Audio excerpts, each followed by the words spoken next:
So not sure what's going on with my paper being crooked like this, but we're gonna keep pressing on. All right. So step one of annotating a poem was do an initial reading of the poem and then write any questions that you have about the poem as you're reading it. Step two is identify and underline any words you do not understand and look them up and write the definitions on the poem.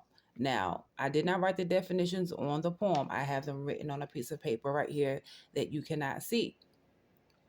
And the words that I highlighted, you should be able to see those highlighted words. Those are the words that I had questions about. So my first word was deferred. To defer means to put off or to delay or to postpone until a certain time or a certain event. For example, if you ever get a loan, which I suggest you stay as far away from any type of loan as possible. Hello.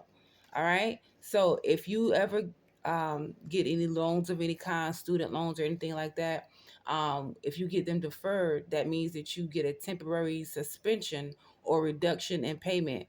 So let's say you fall on hard times and you call them up and say, hey, can we stop the payments right now? Or can we, can I get a smaller payment? Can I pay a little bit less each month until I get back on my feet?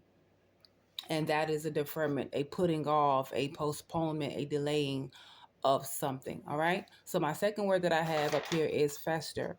Fester. To fester means to generate pus. Now we've all seen pus before. We've all had sores or seen somebody with a sore. So to fester like a sore means to basically be filled with pus, with that gross stuff that we've seen that comes out of sores. All right. And when it says and then run, that means that the pus is not just sitting there, but it's just kind of runny all down your arm or your leg or whatever. Anyway, y'all get the point, right? Have I grossed you out? Good. All right.